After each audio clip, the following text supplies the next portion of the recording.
At my family's annual holiday dinner, my aunt raised her glass and said, "Here's to those of us who actually made something of ourselves, unlike some people." She gave me a long, cruel look as everyone laughed. Weeks later, when I was awarded something that she had been desperately chasing for years, I showed up to the celebration wearing the one thing that made her crumble. I'm 38 now. I live in Rochester, New York. I run a small but growing marketing firm.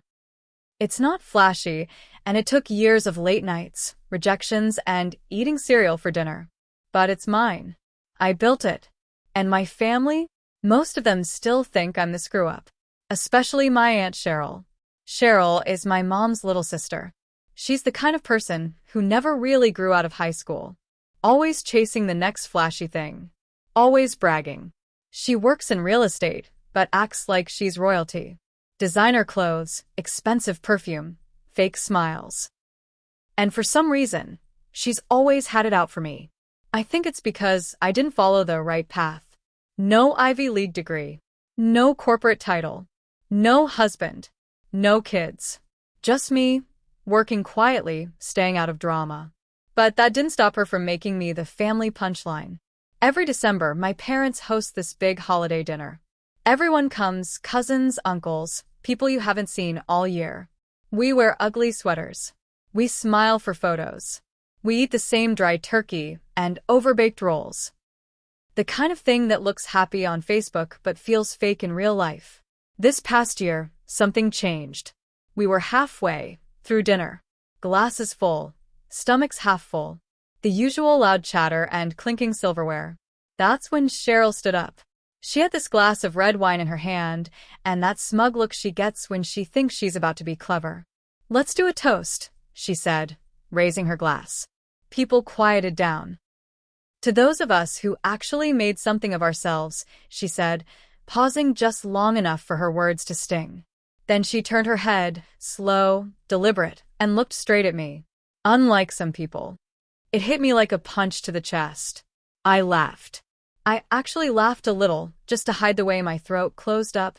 And then people laughed too. Some out of habit. Some out of fear. Some probably because they thought it was funny. Even my mom let out this awkward chuckle and muttered, "Cheryl, that's enough." But it was too late. The damage was done. I didn't say a word. I didn't yell. I didn't cry. But in that moment I made a decision. I wouldn't forget it. I wouldn't forgive it. I'd just wait.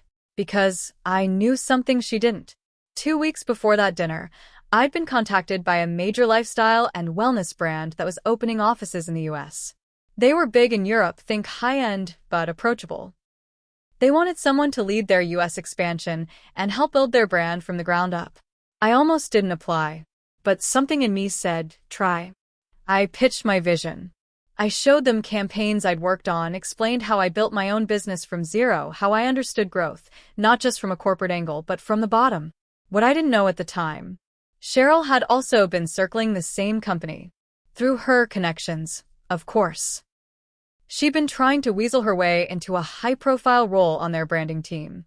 Posting inspirational quotes. Tagging their CEO on LinkedIn. Telling anyone who'd listen that it was her next big step. She didn't get it. I did. I got the job. The title. The full package. National Marketing Director. High 6 figures, stock options, corporate apartment, the works. I was floored. And I knew exactly what I was going to do. 3 weeks after that awful dinner, the company threw a regional welcome event in Buffalo. It was part of a brand partnership kickoff. Fancy venue, lots of influencers, local media, champagne walls, all of it. And wouldn't you know it, Cheryl showed up. She wasn't invited, but she came as someone's plus one. I saw her working the room, all dolled up, laughing too loudly, trying to talk to the press table, acting like she belonged. I took my time walking in. I wore a deep navy dress. Simple, clean, hair pulled back. And right there, shining in the middle of my chest, my grandmother's sapphire brooch. Now, this brooch isn't just jewelry. It was everything to Cheryl.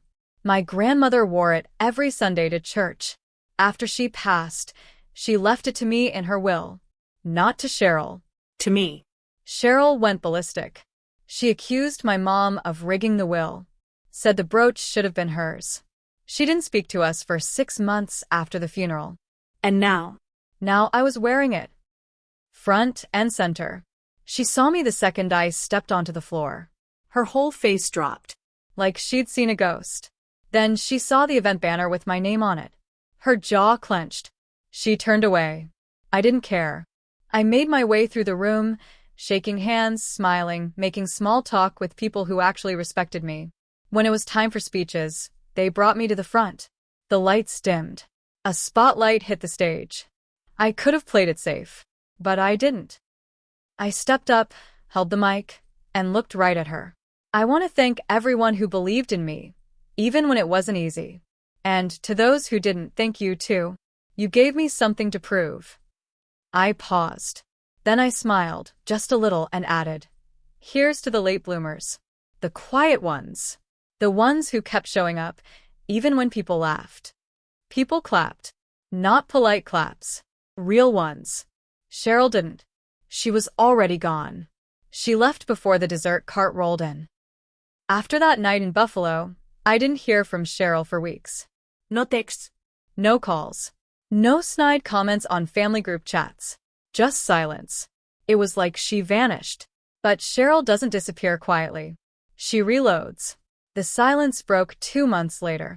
I was sitting in my office. New building, glass walls, the kind of place she used to joke I'd never afford, when I got an email from HR. It was flagged urgent. Subject line: external complaint, conflict of interest review. I opened it and my stomach dropped. Someone had submitted an anonymous tip accusing me of using family leverage and insider connections to get my role. The email claimed I lied about past clients and inflated campaign numbers. It hinted I stole the brooch from my grandmother. It even said I had a history of mental instability. I sat there frozen, rereading the lies. And then it clicked. Cheryl. No one else would go that far.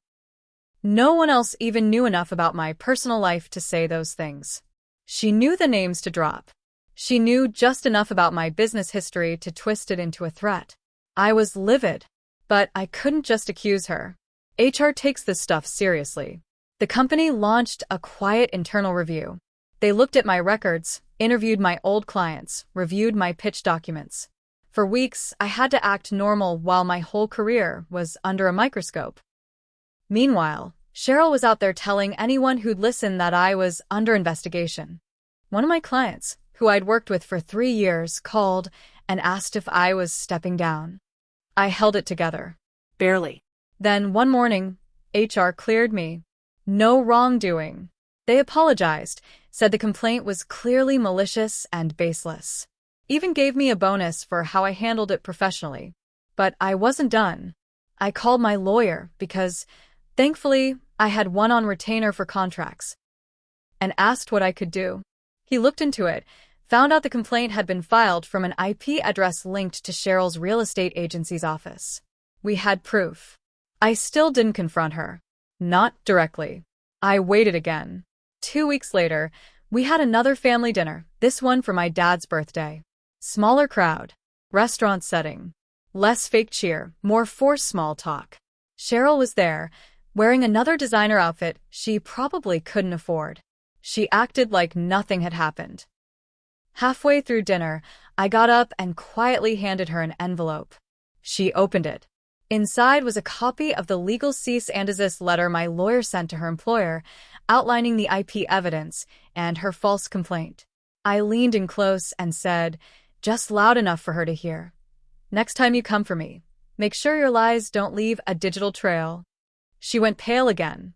I thought she might scream, but instead, she just crumpled the letter in her hand and walked out. She hasn't spoken to me since. 3 weeks passed after I handed her that envelope. No apology. No message. Nothing. But then something strange happened. My mom started acting cold.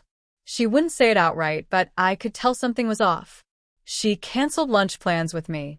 Didn't respond to my texts for days. When I finally cornered her and asked what was going on, she sighed and said, Cheryl's hurting. You didn't have to humiliate her in public like that. I sagte her. I couldn't believe it. I didn't humiliate her, Mom. She tried to sabotage my job. She could have destroyed everything I worked for. She's family, she said, like that erased everything. That hit harder than I expected. My mom had always been the peacekeeper, but now it felt like she was choosing sides. And not mine. Then it got worse. A cousin of mine, Ashley, called me out of the blue. We hadn't spoken in almost a year. She was always closer to Cheryl's side of the family, so I was surprised to hear from her. You need to be careful, she said. Cheryl's telling people you're blackmailing her. She's saying you threatened to ruin her reputation if she didn't apologize. My heart dropped. I hadn't blackmailed anyone. I had legal proof that she lied. I sent a letter. That's it. But in typical Cheryl fashion, she was spinning her own story, painting herself as the victim.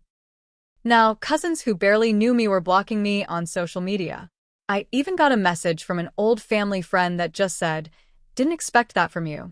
Cheryl was poisoning the well. Quietly, persistently, just like she always did. That's when I remembered something. Something big. Years ago, back when I was just starting my business, Cheryl had hired a local intern.